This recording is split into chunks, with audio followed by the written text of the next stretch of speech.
Cette émission vous est présentée par Intelsia.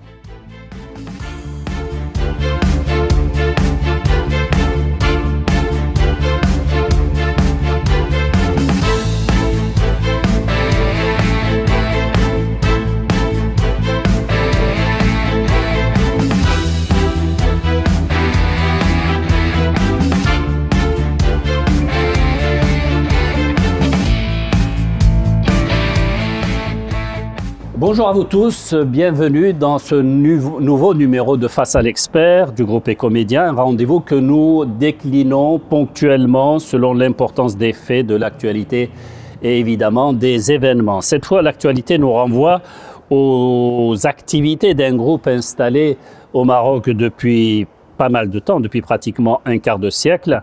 Nous avons le plaisir de nous entretenir à ce sujet avec Si Youssef Laoupir, directeur général d'Intelsia. C'est Youssef, bonjour. Bonjour, c'est Shaib Hamadi. Merci pour votre invitation. Merci à vous d'y avoir répondu. Alors avant d'entrer dans le vif du sujet, évidemment, en quelques mots, la présentation d'Intelsia qui s'impose d'elle-même. Il est question de quelques 40 000 collaborateurs répartis à travers une vingtaine de pays. Tout à fait. Alors Intelsia est un groupe international d'outsourcing, donc d'externalisation de services dans la relation client, dans les services technologiques, dans les services de BPO. Et nous sommes présents sur une vingtaine de pays, sur 3 continents. Alors l'entreprise est née au Maroc, s'est développée depuis le Maroc et aujourd'hui est une des fiertés nationales parce que c'est l'une des entreprises marocaines qui ont réussi à se développer à l'international. Alors 25 ans, autant de pays, comment expliquer un peu ce succès? C'est quoi le secret? Alors le secret, c'est l'ambition d'abord, parce que nous avions vraiment envie de construire une entreprise marocaine qui puisse se développer à l'international. C'est le fait que nous avons trouvé une opportunité qui était intéressante, qui est celle de la relation client, qui était un secteur en pleine évolution. Et puis, ce sont des valeurs très fortes qui unissent l'ensemble des collaborateurs de cette entreprise et qui la portent à aller se développer et à aller recréer cette même culture et ce même ADN un peu partout dans le monde. Ils sont présents en France, au Portugal, en Espagne, aux États-Unis, en Amérique du Sud, dans 8 pays d'Afrique. Et nos ambitions, c'est de continuer à nous développer, de devenir un acteur encore plus global. Alors vous parlez d'évolution, certainement de l'évolution des métiers de l'outsourcing, la digitalisation, l'innovation également, technologie qui s'accélère. Dans ce contexte de grande mutation, là devant nous, et de changement aussi, vous entrevoyez quel véritable changement là aussi dans ce secteur? Qu'est-ce qui se prépare? Alors ce qui se prépare, c'est ce qui est en fait en train d'arriver déjà, puisque nous sommes dans un secteur qui a été, dès le début, marqué par la présence forte de la technologie. Donc c'est un secteur qui a pu voir le jour parce qu'il y avait de la technologie. Lorsque vous rendez un service client à des entreprises, vous avez des collaborateurs qui sont au téléphone, qui sont situés des fois à des milliers de kilomètres, des clients qui appellent pour avoir le service. Donc tout ce métier a pu exister grâce à la technologie qui s'est développée pendant les 20 dernières années de manière régulière, qui a apporté des différentes mutations, qui a transformé en fait la manière dont la relation client a été rendue pendant ces 20 dernières années, en passant on va dire de configuration très simple, d'interaction très simple, à des choses de plus en plus complexes, avec l'arrivée des réseaux sociaux qui ont transformé un peu la manière dont les utilisateurs interagissaient avec les marques. Et puis aujourd'hui, avec l'arrivée de l'intelligence artificielle, qui elle-même amène ses propres challenges, ses propres, on va dire, accélérations à la manière dont ces interactions vont se déployer sur les prochaines années. Alors quand vous parlez du Maroc, berceau donc de ce grand projet, quelle est la position de notre pays à travers tous ces pays que vous venez d'évoquer? Alors au sein du groupe, c'est au Maroc que nous avons en fait la direction générale de l'entreprise. Donc c'est là où nous avons les entités qui on va dire, qui conceptualise et qui trace la voie du développement d'Intelsia. Et parmi ces entités, nous avons justement ces différentes entités qui vont travailler sur la manière dont l'innovation technologique peut être insérée dans notre métier. Donc le Maroc a une place privilégiée puisque c'est là où nous avons, on va dire, nos headquarters et c'est là où nous avons la matière grise. Nous sommes en avance dans ce domaine? Alors, le Maroc, en tant que pays, est un pays qui se positionne bien parce que nous avons la chance d'avoir des ressources humaines formées, compétentes et très ouvertes sur l'utilisation des technologies. Donc, nous arrivons à sourcer relativement facilement les profils les plus intéressants et qui nous permettent de travailler sur ces sujets-là pour des clients à l'échelle planétaire. Alors, on l'a dit, c'est un acteur incontournable. Intelsia qui a lancé en mai dernier à Casablanca sa plateforme d'intelligence artificielle générative. Dans quelle mesure cela représente, en tout cas pour le groupe, une étape naturelle dans l'évolution de la technologie, que ce soit au Maroc évidemment et à l'étranger, une technologie surtout intégrée dans vos centres de relations clients par exemple? Alors c'était tout à fait naturel de le faire parce que on va dire pendant les 2 dernières années, on a vu une accélération de l'arrivée de l'accélération en fait de la pertinence de l'intelligence artificielle et en particulier l'intelligence artificielle générative pour les métiers de la relation client. Donc l'intelligence artificielle est utilisée dans nos centres depuis une dizaine d'années, mais on a vu avec l'arrivée de... au départ. Pardon? Justement, ce système d'évolution, il était compris dès le départ, dès que vous y êtes intéressé? Comme je vous ai dit, notre secteur est porté par la technologie. En fait, il s'appuie sur 2 piliers fondamentaux, la technologie et les humains, qui sont au service de leurs clients. Et c'est vraiment la combinaison des deux qui a toujours permis d'adresser les besoins de nos clients. Alors comme je le disais, il y a 2 ans, avec l'arrivée de l'intelligence artificielle générative, on s'est rendu compte que les solutions que nous avons pouvaient être accélérées de manière vraiment critique et avec un niveau de pertinence extraordinaire. Pour donner un exemple, l'intelligence artificielle était utilisée pour faire de la reconnaissance de la voix, pour pouvoir analyser en fait le contenu des conversations et pouvoir prendre des actions d'amélioration pour les marques. Ce sont des technologies qui existent dans nos centres depuis 5, 6 ans, etc. Avec l'arrivée de l'intelligence artificielle générative, nous avons vu en fait une capacité à aller plus loin dans ces analyses, à aller générer du contenu on va dire, qui va être utilisé pour pouvoir améliorer la capacité de nos agents à délivrer le service, qui va pouvoir être utilisé par nos marques pour améliorer leur connaissance des clients et qui peut être utilisé par les clients eux-mêmes des marques pour se faciliter le travail lorsqu'ils interagissent avec une marque. Donc cette transformation qui date de 2 ans est en train vraiment de bouleverser les choses et de tirer vers le haut en fait la manière dont la relation client est en train d'être délivrée. Justement, c'est dans quelle mesure cette approche permet de générer justement ces espèces de retours sur investissement, si possible, rapides et substantiels? Alors, en fait, notre approche à nous, en tout cas chez Intelsia, est de délivrer des services en utilisant de l'intelligence artificielle générative très rapidement. Parce que l'un des problèmes ou l'un des sujets qui était en fait reproché au projet de transformation digitale, c'est leur durée. C'est-à-dire que lorsque vous identifiez des transformations potentielles, souvent c'est des projets qui duraient 3 ans, 4 ans, 5 ans avant d'aboutir. Entre-temps, le besoin avait changé, le monde avait changé, les usages avaient changé.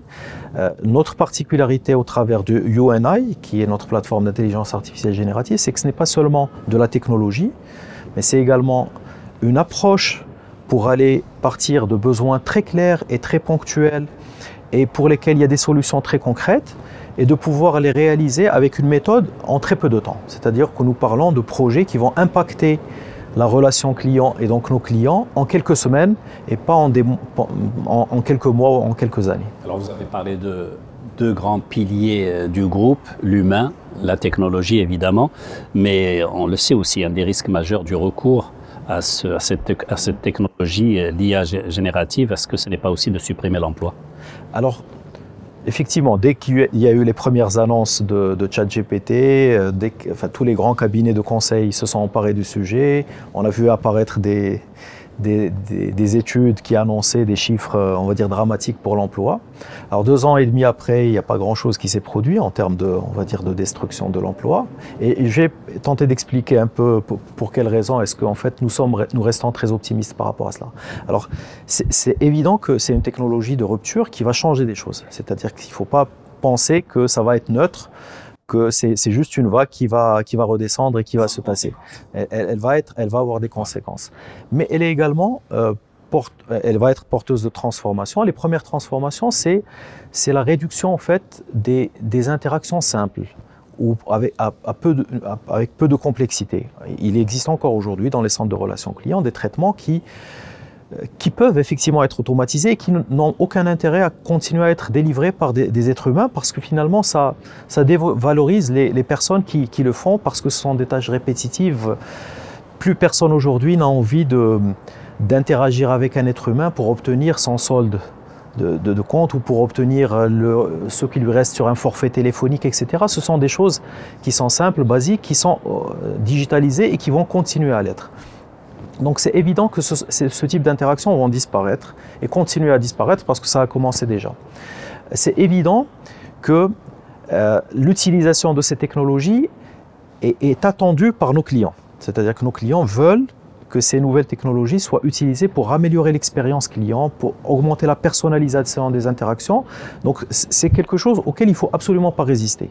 Il faut l'accepter, l'embrasser et aller plus loin. Alors, aller plus loin, ça veut dire quoi exactement?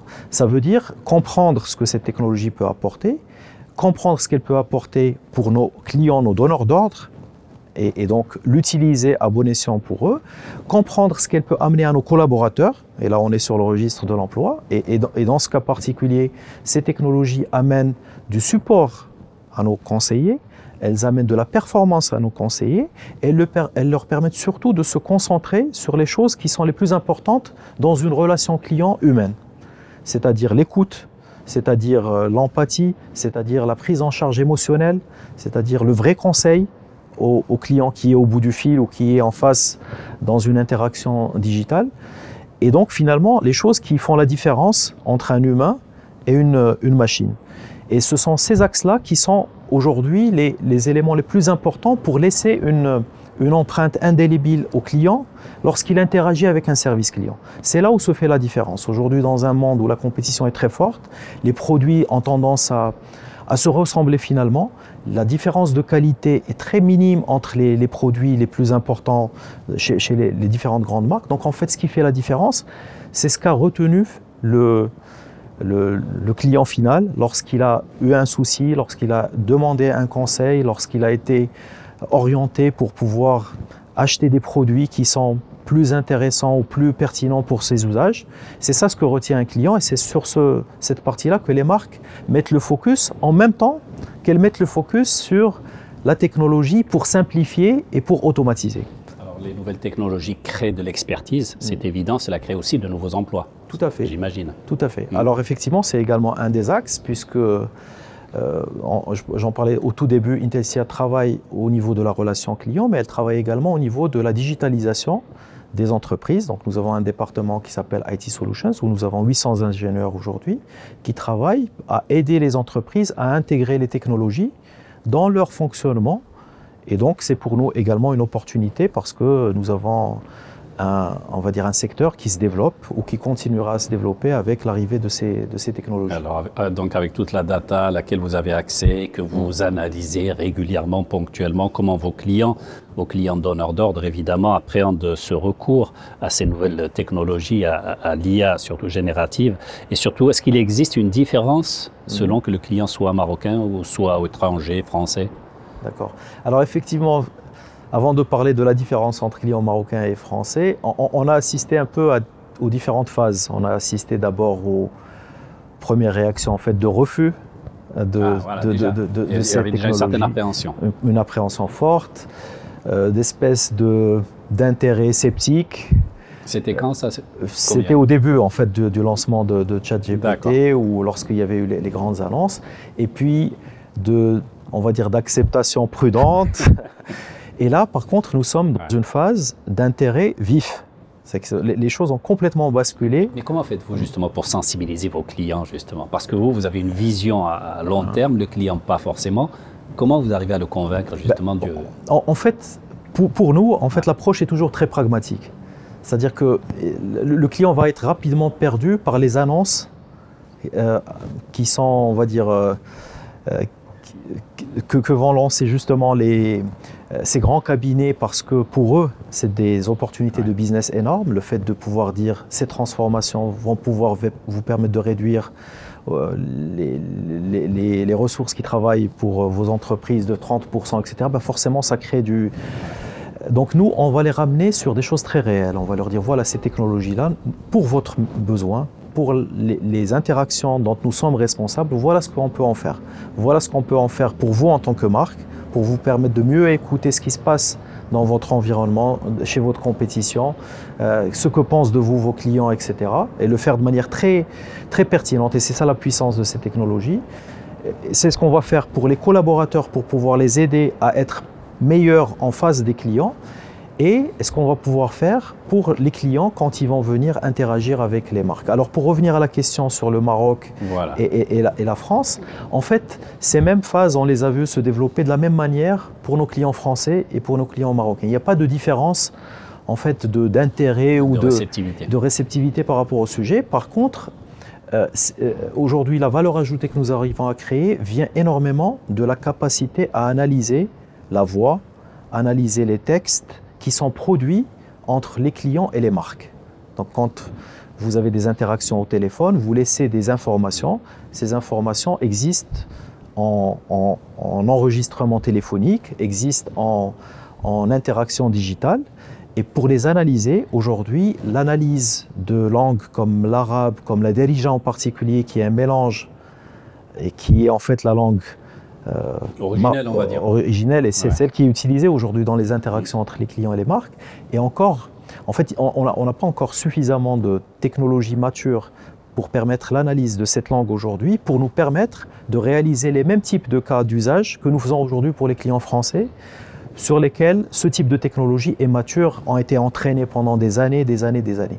Nous avons besoin pour cette partie-là qu'il y ait un vrai projet national de création de grands entrepôts de données sur lesquels on peut entraîner les modèles d'intelligence artificielle pour qu'ils soient capables de délivrer la même valeur que celle qu'on peut avoir aujourd'hui en français, en espagnol ou en anglais.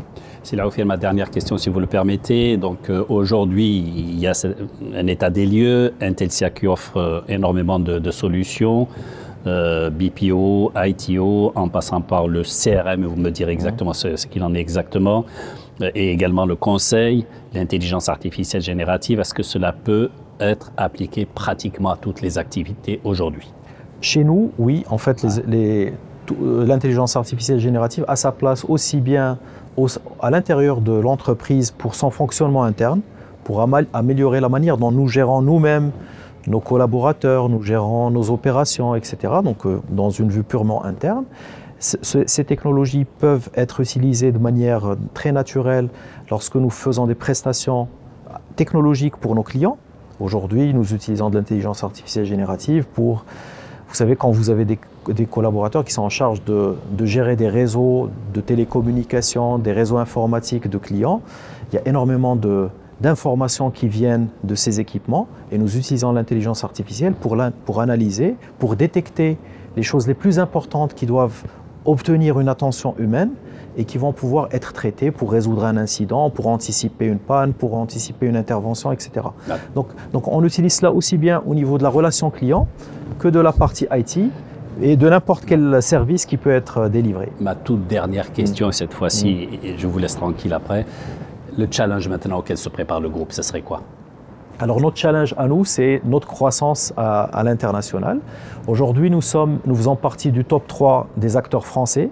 Donc nous sommes troisième, nous sommes dans le top 3 portugais, nous sommes dans le top 5 espagnol et nous sommes également présents aux États-Unis avec, pour servir le marché américain, plus de 3000 collaborateurs en République dominicaine, en Colombie et en Égypte. Et pour continuer notre développement, nous avons besoin de croître sur des régions qui sont des régions importantes pour l'externalisation des services de la relation client, comme les États-Unis, comme l'Angleterre, comme l'Allemagne. Et nous avons également besoin de croître sur les métiers du digital, puisque sur les 40 000 collaborateurs, nous en avons 39 000 qui sont aujourd'hui sur les métiers de la relation client et à peine 1 millier sur la partie digitale. Nous avons également des ambitions très fortes de développer ces activités pour des besoins d'entreprises qui se digitalisent, mais également en support à nos activités sur la relation client. Merci beaucoup, Si Youssef Laoufir. Merci infiniment. Merci d'être là. Merci pour votre éclairage. Je rappelle que vous êtes directeur général d'Intelsia. Je rappelle aussi que vous étiez l'invité de Face à l'expert. Encore une fois, nos remerciements les plus sincères. Et merci à vous de nous avoir suivis. Merci. Cette émission vous est présentée par Intelsia.